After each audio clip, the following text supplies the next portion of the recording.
Well, hey guys, and welcome to episode 2 of the still yet to be named Australian Game Design Podcast. A name for this podcast would be great at some point in time, so feedback and comments more than welcome.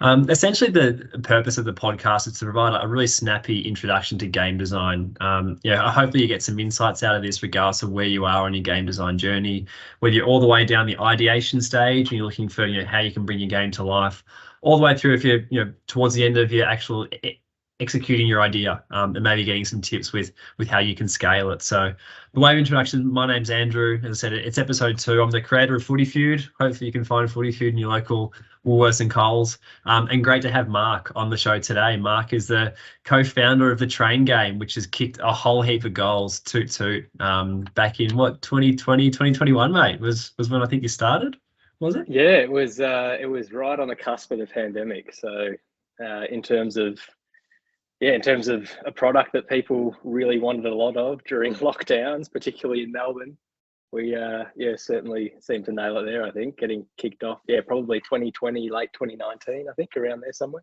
Yeah, absolutely. Yeah. As you say, kind of impeccable timing on reflection, right? When all of us poor Melburnians were sitting at home with not a lot to do. But just run me through the process of how you got into game design to start off with.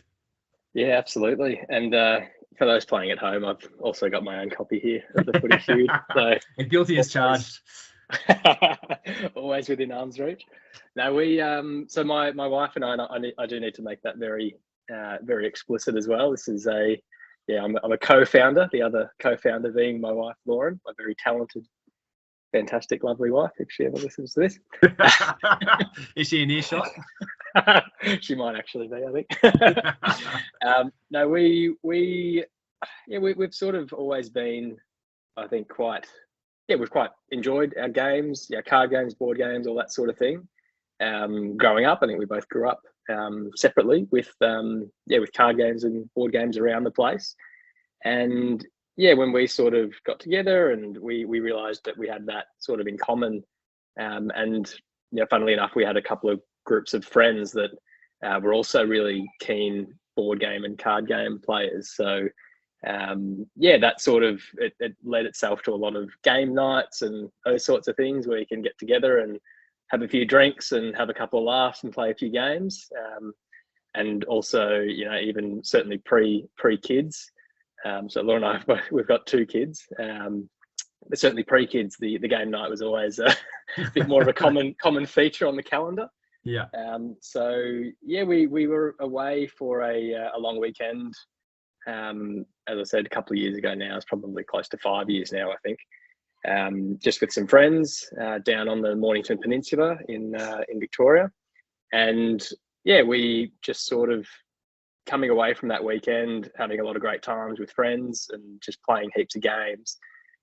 Driving home, I very clearly remember turning to Lauren and just saying, I'd really love to create my own game one day, and I don't know what I want it to be about, or the theme or anything like that, but I just know that I want it to at least have some of the components that I really like and enjoy about games.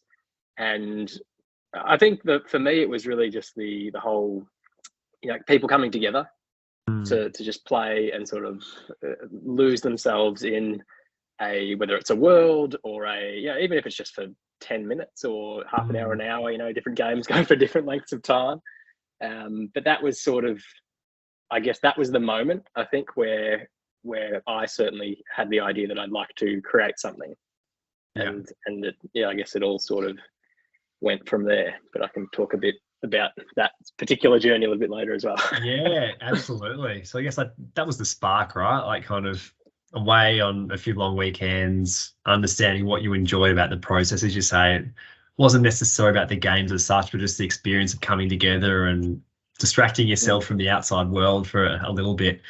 How did that kind of insight lead to trains in particular, and kind of what made you go down that pathway? Yeah, so sort of funny, I think from that point in time, so that car ride on the way home, to the point that I actually came up with the idea or the theme for the game was probably 6 months, I reckon, at least.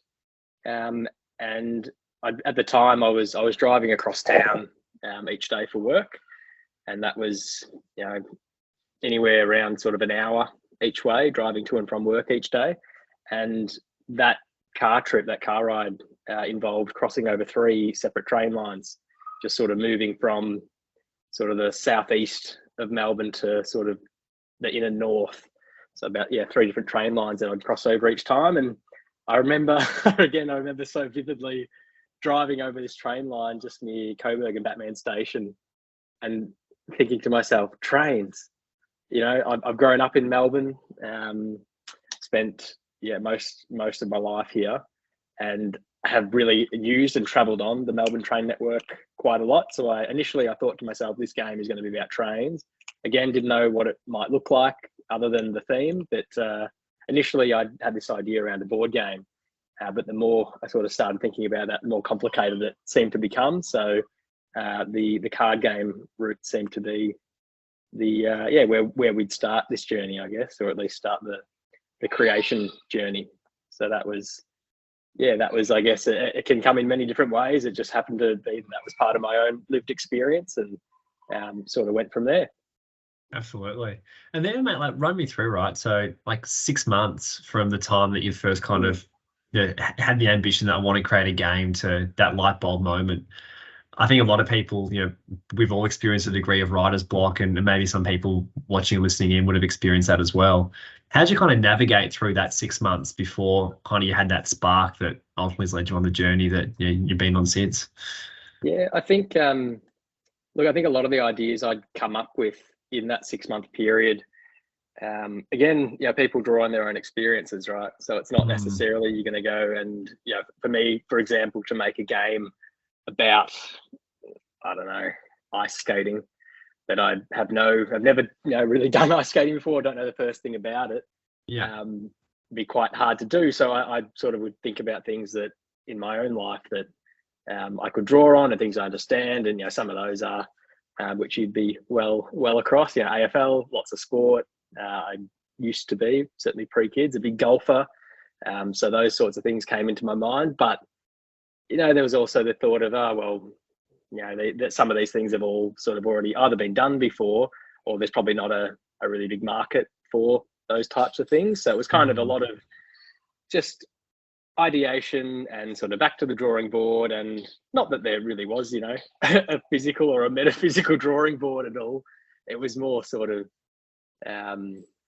just sort of thinking about ideas and just trying to land on a theme to start with, that I thought might have some resonance with not just people my own age, but people much older and people much younger than myself. And I do remember having that moment driving over that train line and going, trains. Everyone loves trains. Like, I wonder if there's been a game made specifically on the Melbourne train network. And that then, hones you into a geographical area that in my mind, certainly if I was sort of thinking much further down the line and getting way ahead of myself, commercially, and maybe for myself, by trade, I'm an accountant, done a finance degree and MBA and all those sorts of things. So naturally my mind goes into that space as well. I was thinking at the time, geographically, if there's a game made about the city that you live in, you're probably more likely to want to get your hands on it. And I think that was sort of the process around that 6 months to then going and having this moment, thinking, I think that can work. And let's now see what happens from here.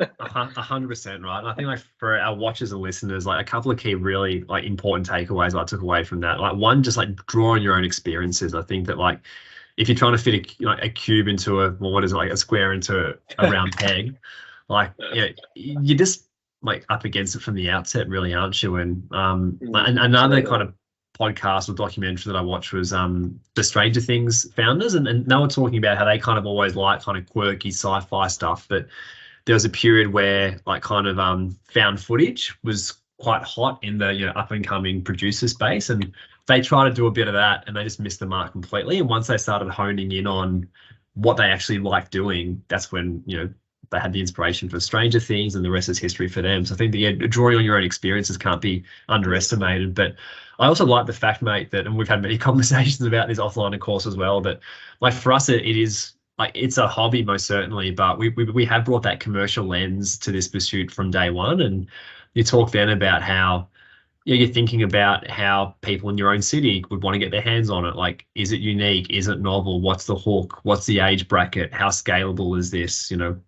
So you're thinking equally about the commercial decisions up front, because you're really clear why you're getting into it. I think a lot of people get into this hobby for a variety of reasons, but you had that really clear compass kind of guiding you, right? That you want to have a bit of fun with it and experimentation and it's outlet of creativity, but you had a really kind of practical commercial lens on it straight away. That's helped guide a lot of the decisions that you guys have made since. Yeah, absolutely. And look, I would put myself in the, in terms of like a spectrum of really conservative or down the other end where you're really sort of a bit of a risk taker. I would put myself certainly down the more conservative end of things. But I didn't pick that as an accountant, mate, by trade. That's it. But I do think that I probably need to say from the outset as well that as this journey for us with the train game has progressed and evolved and all those sorts of things, it's actually become, I think the love and the pursuit almost of other people's happiness has become the key driver. So the thing that really just Lauren and I love the most about what we've been able to do with this game is, when we get emails from customers saying, during the pandemic, I'll use that as the first example. We had someone that was in lockdown. They were in isolation, so full COVID isolation with their family.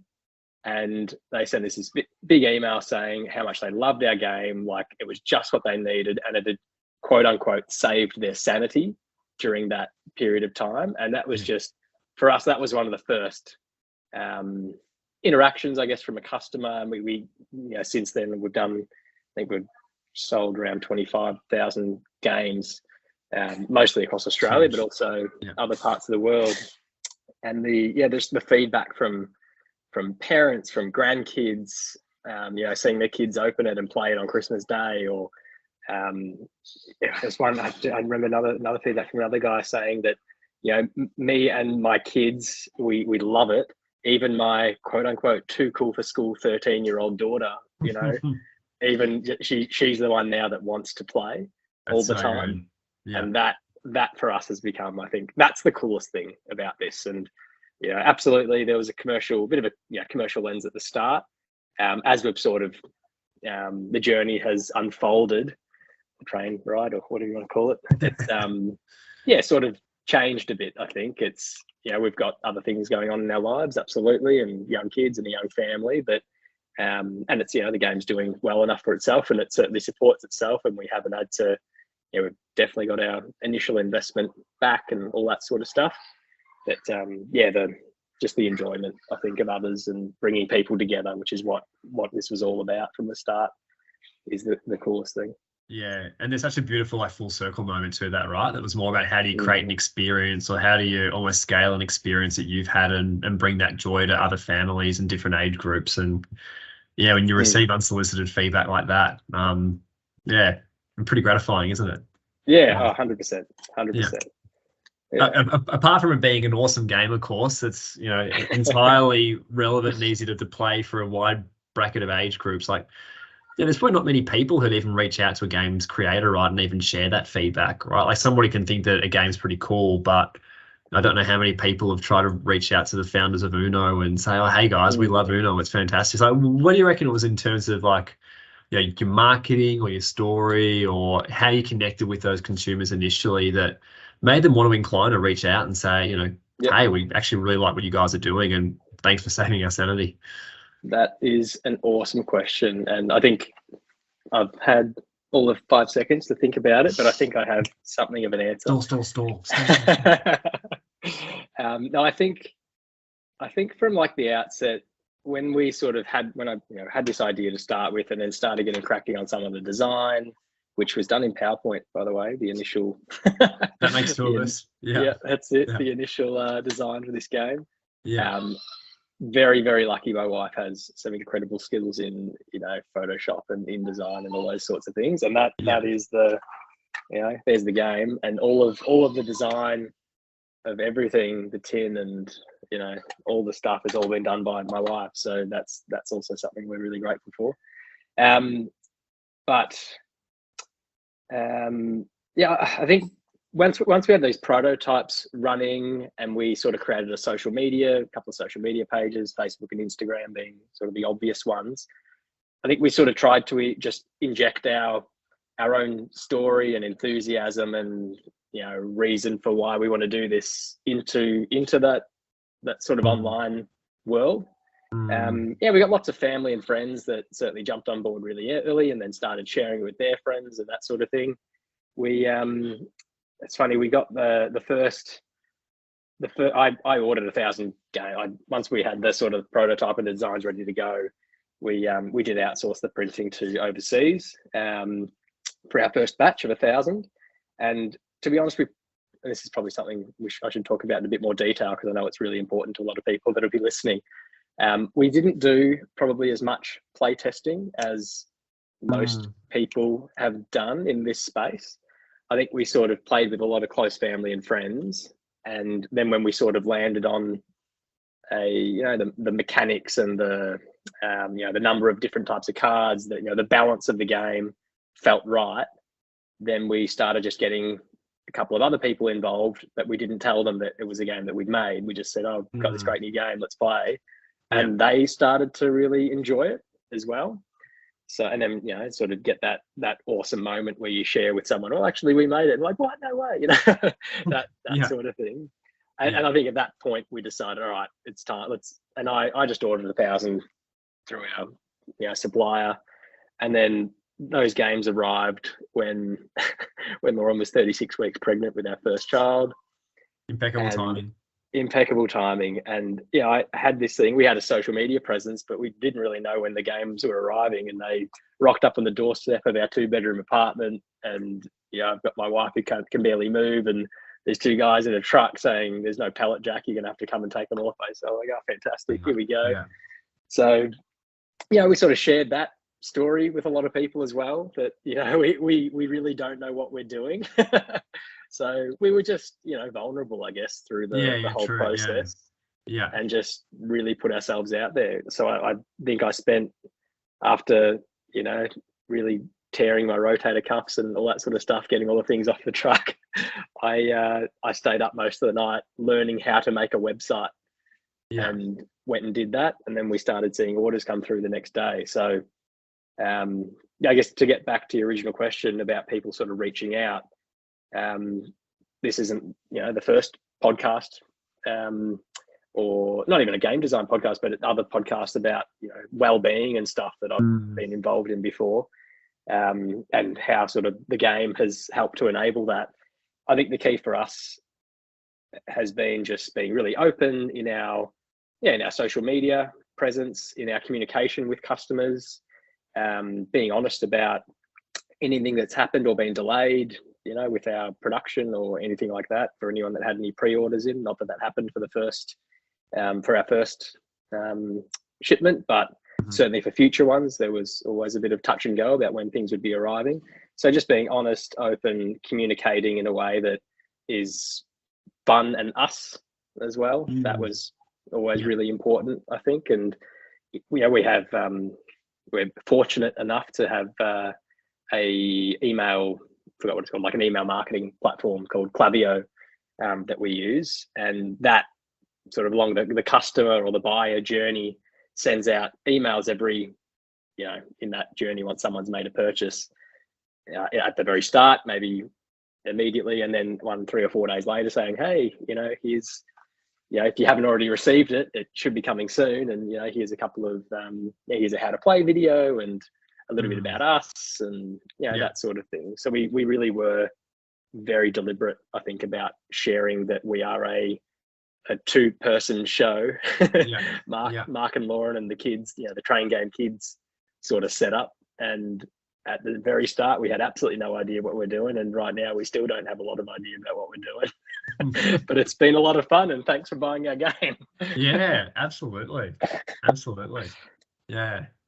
I think it's like But just yeah, that authenticity, right? Like you mentioned the word like vulnerability before, and just the authenticity of sharing what your story is, and that you've had an idea. This is it. This is what we're hoping to achieve out of it, and we hope you like it. And I think that authentic message really resonates. Yeah, with yeah, people. yeah, absolutely. I think that with anything, I think about the I think that people buy from people. Mm, I think mm, in this space as well. I think especially if you sort of know a few people in the design community, and I put my hand up and say I don't know as many people as I should. I think in the space, I have been to PAX before and that sort of thing, but in that sort of environment, I can get pretty overwhelmed sometimes. yeah, So yeah, yeah, I think people buy from people, and if you can sort of put yourself out there a bit, just to let people know who you are, I think people really respect that. absolutely. Now, mate, speaking about putting yourself out there, I'm not quite sure what's happened, but you've dropped off camera for the last few minutes, so Oh, I'm not geez. quite sure. I can still hear you loud and clear, but I don't think it's of any Oh, geez. consequence, right? We can. There we go. I have Yeah, no idea how that happened, but here I am. that's all right, mate. You're back. I'm All back. good. But yeah, and I think like again, like just such a powerful insight to come out of that, right? Like, don't be shy, right? And I think that as game designers, when it's your own creation and you were having a baby at the time, and this was your first baby that you were having in parallel. Yep. Yeah, I sometimes we can be really nervous, right? Of like, what's the public going to think? Are they going to embrace it? This is my life's work. It can be so easy to be insular about it rather than Mm. just being really proud of, hey guys, we're out there having a crack, right? And we hope you like it. And that message resonated clearly. Absolutely. Yeah. Absolutely. And Yeah. yeah, like those first 1,000 games. Again, this is maybe just for a bit of flavour for the listeners. I remember getting those first orders. Like it was sort of like all these. It's like all these things that just kept happening. We're like, oh, what do we do now? Oh, what do we do now? Oh, what do we do now? And the first thing was these games have arrived. Like, oh, great. Where do we put them? Okay, in Yeah. the shed. Cool. Lucky we got a shed. And half of them in the house because they didn't all fit. And then, oh, we don't have a website. We don't have a way to sell this thing. Oh, okay, let's go do that. Did that. Next day, oh, we've got an order. Well, what the hell do I do now? Yeah. And I went down in my lunch break to the post office with like 16 games. And it took me, I reckon, 2 hours to work out and wrap all these things and get them sent Yeah. at, paying top dollar to get them sent, around Melbourne or Victoria or whatever. Mostly to family and friends at the start. But yeah, I think really cool sort of the moment, I guess, then when you do get an order from someone that you have never met before and a name that you don't recognize. And that's, yeah, I think that was when we probably started to think, oh, now this is, maybe we can actually sell these 1,000 games. Yeah.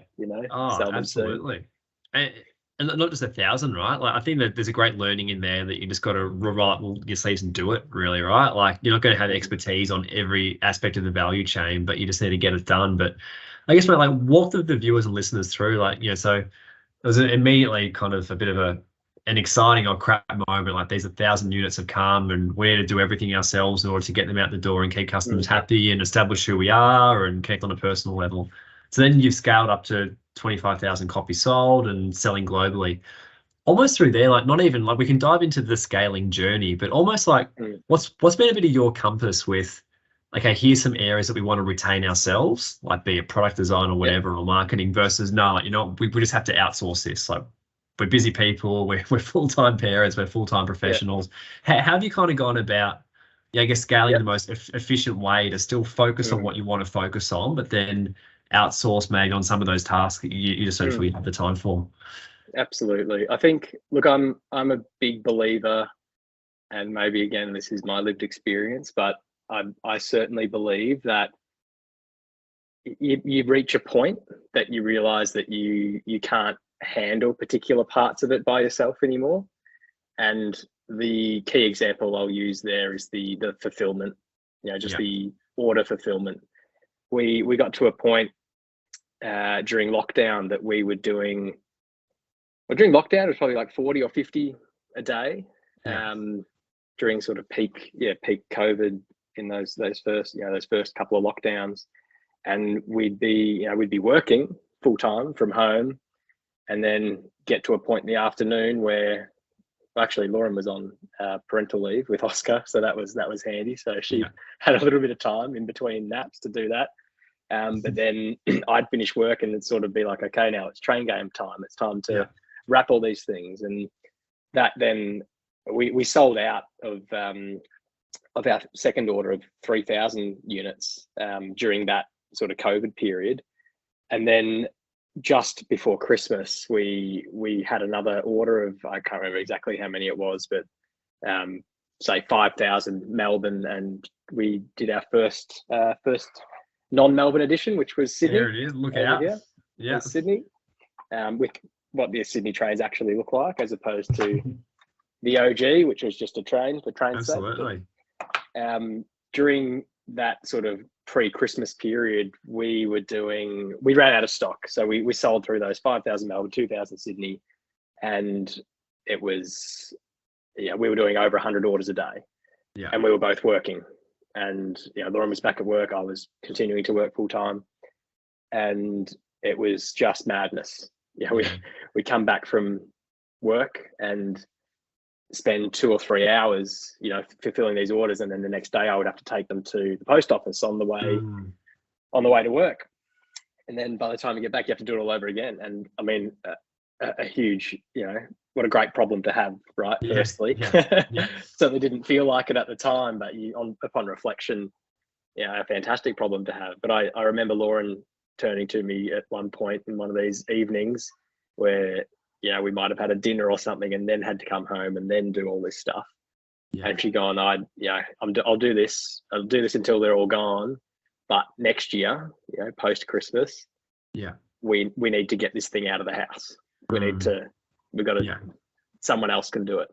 And so that trigger point, almost a bit of an ultimatum, really, if I think about it, was the best thing for us. That we then found a company that they've got warehouses all over Australia and in all over the US and other countries around the world, who have just helped us massively to be able to scale this thing. And it's actually, the fulfillment cost reduced, funnily enough, when we started doing that. And we never thought that would have been possible, but some of these companies have got such scale that they can leverage that. They're not just doing your product or your game or your whatever you're selling. They're doing hundreds, if not thousands, of other companies' fulfillment as well. So they've got the best pricing and all that sort of stuff from Ozpost and DHL and all the other providers, all the other transits providers. So that was a huge learning. So that's something that definitely we outsourced, but we had spoken about the customer service side of things and outsourcing that, customer emails, customers getting in touch about, oh, where's my game? These sorts of things that will inevitably happen. And we've made a bit of a conscious decision to retain that. Just because if we do outsource it, if we get someone else trying to have that conversation on our behalf, we don't feel like we're at the point that we're big enough to warrant that. We can we manage, and during peak times, absolutely, we have 10 emails a day from customers, and some of them can be some really, shall I say, impolite messages. Some robust feedback provided, maybe, on some of those ones. Absolutely. Sound like you're speaking from experience there, mate.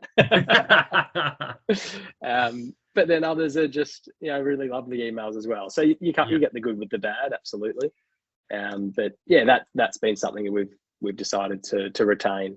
We're very fortunate in that we have my brother and his wife, who are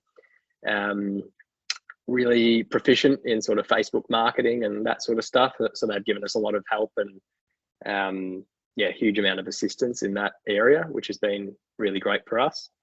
They're sort of probably three of the key ones that I would say come to mind. The other one, surprise, surprise, I do the books for the game. So there's something we don't have to outsource. Lauren, obviously, all the design. So there are probably lots of things that most people, especially as an individual game designer, would need to think about that we probably haven't had to, which has made it a bit simpler. So hopefully that's a bit of insight into a few of the different areas.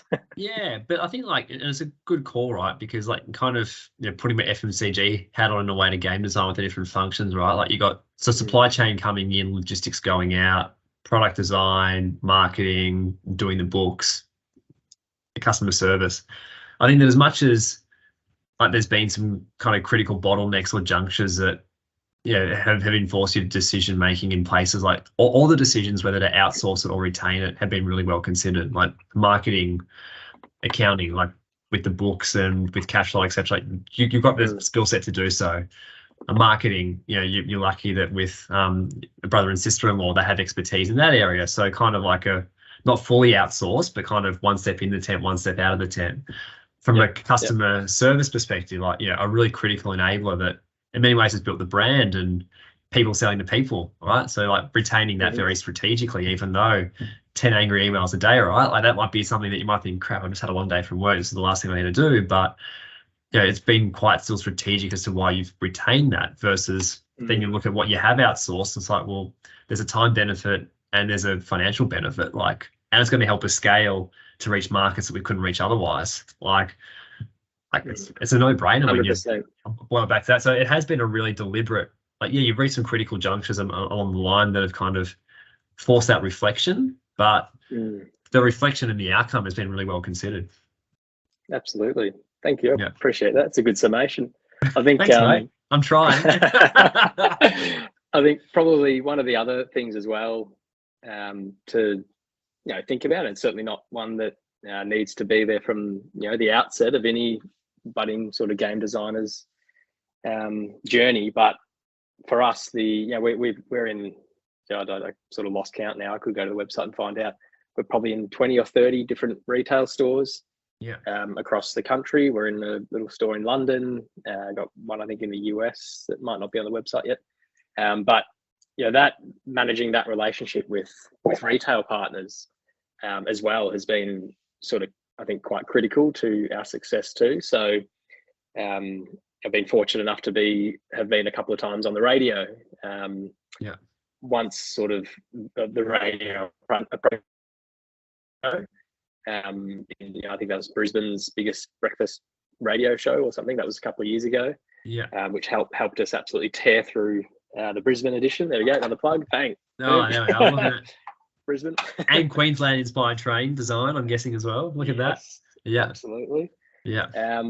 And then a couple of times just sort of calling up when there's been a relevant segment. I don't think people should be afraid of a bit of self-promotion at times. That has actually, that's really helped. Those times that we've been on the radio, the sales those days and even those weeks have been a bit ridiculous sometimes, and certainly out of sync with, I suppose, what the rest of that time has looked like. But then we've then again made in terms of a streamlining decision, we've made the decision to partner with this online wholesale platform called Fair. So I think it's Fair, FAIRE.com. And that has linked us up with even more retailers and helped us to sort of grow the brand and to get our product now, get our game out there a bit more as well. So we regularly get requests for whatever our minimum order quantity, and some that take that minimum order quantity and then within a week they're back saying we want 100 games. So that sort of thing, which is awesome. It's so good. I think that it was one thing that almost mentioned in passing before, but I think that as a designer, it's so easy to kind of focus on being perfect, and you want to have your game mechanics like absolutely just perfect to the nth degree, because again, you might be scared of putting yourself out there, or you might think that you put such this big investment in time that you need to make sure it's like polished to the nth degree before you get it out there. But I think it's just so interesting reflecting that the playtesting journey for yourself was almost like, a little bit of, like, without sounding too coarse about, like, rough, good enough. Let's test it with family and friends, right? Like people who aren't in the industry, because you knew that's who your customer was, right? Like you're targeting people fundamentally that it's a game night occasion with a family and with a friendship group. So you can lean on your mates and your family to provide that feedback, which has then enabled you to, really kind of grow from there and focus on then how you grow the business, how you connect with your consumers, how you get into retail, wholesale, those sort of things as well. definitely. And I think, yeah, as I said earlier, for us, yeah, it was this one session. My brother was playing footy one day, and I called my other brother and said, "Hey, what are you doing? Let's go down and watch my bro. Let's, watch our bro play Yeah. footy." We did that. We, when hang out with him after the game, said, "Hey, what are you up to this Saturday?" He goes, "Oh, nothing." Like, great, come back to my place. Got this game I want you to play. And we actually sat. I think I've told you this before. We sat on the floor of our apartment and played this game for like 7 hours straight. Yeah. And it was just so much fun. And that's, look, I think that's one of the key things I've learned across this whole journey, and particularly in the design phase. If you're not having fun, just take a break. Yeah, true. I think sometimes you do need to sort of step back. And yeah, there's mechanics that we certainly struggled with in this game, and in terms of the balance and that sort of thing. We had to come back and take a step back, just refresh, give yourself a week or 2 weeks or something, come back to it, fresh eyes, go again. But yeah, that time sort of with really close family, and I am quite close with my brothers and the rest of my family as well.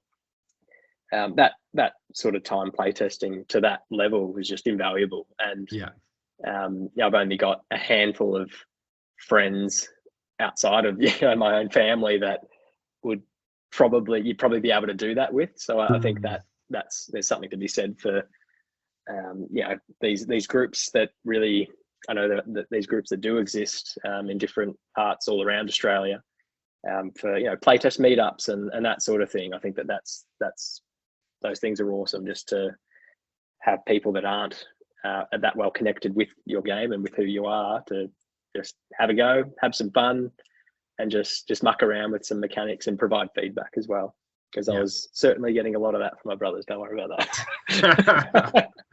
Over a 7-hour session though, right? Which is something, right? Like, I think that, and it's funny you mentioned that, because like quite some with a footy feud, like we're around at Sunita's parents' place over the weekend, and it's kind of dawned on me. It's like, man, I was in this living room almost 9 years ago that played the first iteration with Sunita and her mum, right? Like it's crazy, right? And I know that sometimes, your intellectual cynicism can get in the way of testing with family as a starting point. Like, people have to be in the community, and I do a lot of play testing with the community now. And as you said, it's such an invaluable source of feedback, but starting with people who know you, right? Like, your family are going to tell you what they think, right? That's it. They generally are. They're not going to try and sugarcoat feedback or anything like that. Like, if they're there 7 hours later, chances are you're onto something pretty strong.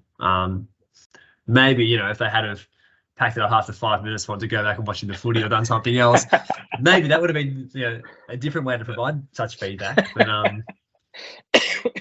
that's right. But ultimately show that the insight that you uncovered, you were really close to realizing it from pretty close to day one, which is exciting.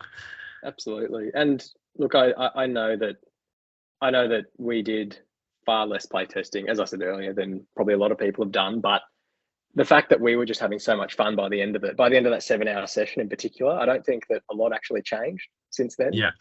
And even since then, I don't think a lot more has changed in future iterations. In 25-ish thousand copies sold, I don't think a lot has changed from that. That first sort of massive playtesting session. So yeah, that was just really special. Something I'm really grateful for. Absolutely. You talk about change, mate, and reflecting on the journey from that first playtesting session to over 25,000 copies sold. What's next for the train game as well? Next for the train game. Well, we have been, dare I say, a little bit slack on some of the editions that we've been trying to get out, or been promising that we will get out for a little while. The train game Adelaide is right up the top of our list. Perth's on there. I think Adelaide and Perth are more or less sort of ready to go. There's just a bit of design stuff that needs to be done. So one of the hardest things for the game, and this is actually probably quite interesting feedback, we often get emails from customers saying, why isn't Morty Alex station in the game, or whatever. 3 stations down the road for me. Come on, mate, lift. But I guess the mechanics of the game and where the balance sort of landed, it kind of just worked out that, well, we couldn't include every station in the game. So we're sort of as open as we can be about that. But we often do get feedback from customers saying, "Oh, I don't know, you should include a blank, one or whatever." But anyway, there's nothing stopping people from just crossing it out, and you can put a little marker on it, and away you go. Yeah, a bit of house rules. That's it. Bit of house rules, never hurt anyone. But in terms of what's next for the training game, definitely Adelaide, Perth, and Paris are sort of 3 big ones that we're onto, and a Japanese edition I think would be really cool. Yeah. So they're sort of, in terms of physically, what type of editions are we looking at putting out? That. Yeah. Back to that sort of customer feedback, we're sort of thinking about like a deluxe type edition or expansions to sort of include those extra stations, and then players can mix and match what they want. But I say it, I don't know that sort of market is necessarily there. I think a lot of the time people just kind of want to play a game about their city. They're not necessarily too fussed whether their nearest station is or isn't in it. Don't shoot me, anyone that has a different alternative opinion to that. Yeah. And look, there's been a little bit of talk lately about maybe an app, but I'm a bit unsure about. I think that steps away a bit from our what we set out to do in terms of bringing people together physically. So that's the alternative spin on that is, if the pandemic's taught us anything, it's that when you're apart, being connected is really important too. Yeah, true. Yeah. So in today's world, that is something that we're sort of considering. We've spoken to a couple of people about that. Where it goes from here, I guess time will tell. And there was one other thing. The other sort of part of this sort of next evolution, I guess, of the training game is in terms of our retail partners, just sort of maybe trying to bolster that a bit more and focus on that side of the business, as opposed to selling directly or focusing too much of the sales on our just directly from our website by customers. Looking more at sort of some retail partnerships that we can continue to nurture and to grow into the future. Not that we don't love all of our customers. That's been 95% of our business has been to this point in time has been through the website directly from mums and dads and brothers and sisters all over the country. So that's sort of a little bit, I guess, about what's on the horizon for the moment. It's exciting, right? And I know, as we've spoken about at length before, like, it's all a balance, right? This is a side hustle for both of us. It's a creative passion that has shown really encouraging signs that it's been successfully scaled, received really good feedback. But what's the next path, right? And when time is finite, how do we use that time most efficiently and effectively to ultimately keep pushing the business in the right direction in a way that's still really true to your values as well? And I think a lot of us would have a pretty similar view. I'd be keen for the community's feedback if you're watching this over YouTube to even comment, like, what are your thoughts about digitization? I share a really similar view that I've actively kind of gone down or shied away from that path of digitizing footy view, because I think that that connection in person is almost part of the DNA of the brand. But it's an interesting point that you mentioned as well, right? In terms of it does have a role of connecting people who aren't in the same geographical location together. So an area that will require some further thought, no doubt. 100%. Yeah, 100%. Absolutely, mate. Well, a build from the last podcast, our episode 1, our first learning out of episode 1 is that we're going to close the podcast with 2 questions. One for me, but then also one that you would like our next guest to answer. We don't have our next guest lined up just yet, but it'll be one of the early questions I ask them next week. So you're far away, mate, with your couple of questions. Very good. So one for you, my good friend. Yeah. When, if you can think of a time, when is the happiest that you've been playing a game? When was it, and what was the game? It's not been playing a game. Or alternatively, if you prefer, when was the saddest?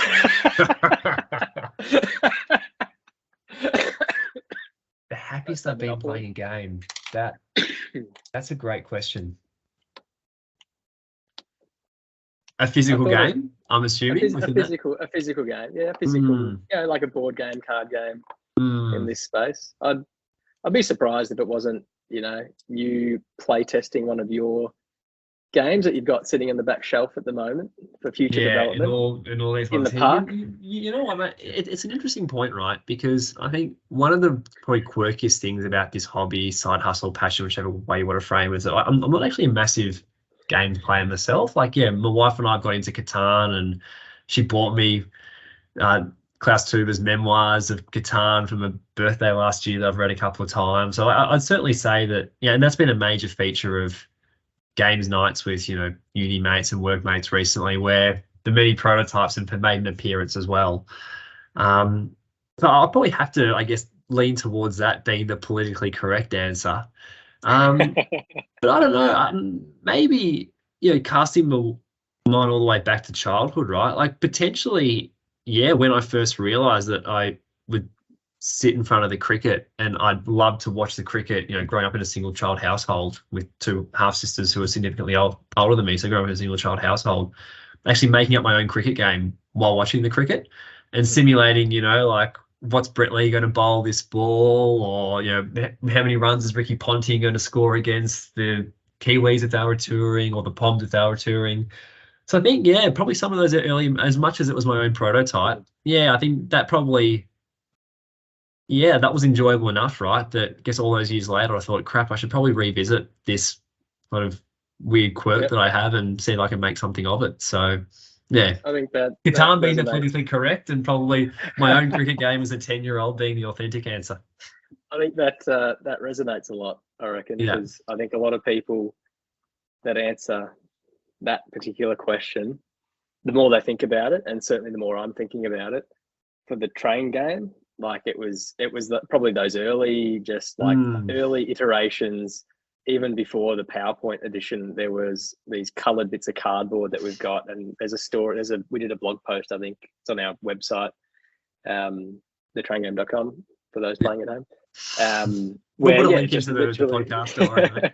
Where we literally just like cut out these things and put some names on, the station line, like the station, the lines, the train lines, and created some inspector cards and that sort of thing. And like we played it like, oh, but no, that can't work. Just having an absolute ball with this first rough and ready copy of a game that was just like that. That was great fun.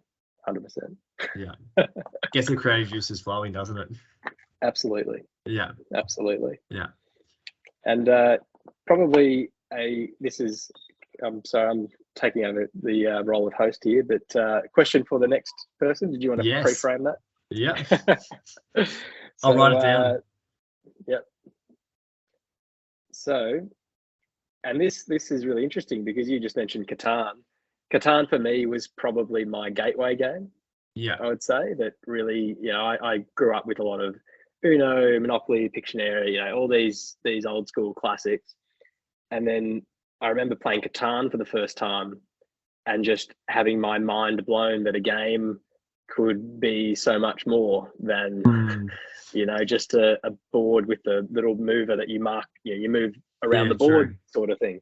Yeah. And just be so dynamic, I guess, and different components and that sort of thing. And then when I realized the types of games that were out there, the more I became involved in this world, and now I've got a whole cupboard full of them. That for me was just an awesome, I love everything about this industry, right? And the games in particular, and the stories of the people behind the games. And if I think about, is it Betrayal at House on the Hill, I think, that had a lot of different writers and different people that were involved in putting that together. And then I think even the expansions had even more people potentially. But my question for the next person, off the back of that very long process, is what is your gateway game? What was your gateway game? I love it. Love it. Yeah, that'll be hot topic next week / fortnight whenever episode 3 is filmed. Fantastic. How good. Awesome, mate. Well, yeah, fantastic chatting. Hopefully to everybody listening in or watching, some really clear takeaways and how you can use some of Mark's insights and the train game journey to help with your own project. Just some of the highlights here that kind of reflecting back, don't be afraid to draw on your own experiences, put yourself out there, get heaps of feedback, don't be afraid of asking for feedback for those closest to you. It doesn't have to be blind play testing all the time. Just have fun with it, right? Like if it's not fun, question why you're doing it and have a really clear understanding with why you're doing it, and roll with the punches, see how you go, outsource if needed, but above all else, yeah, have a plan and have some fun with it. Ripper. Thanks, mate. Well, been an absolute pleasure as always. And yeah, everybody listening in and watching, we absolutely love your feedback. Hit subscribe for sure. And yeah, look forward to seeing you next time. Thanks for having me.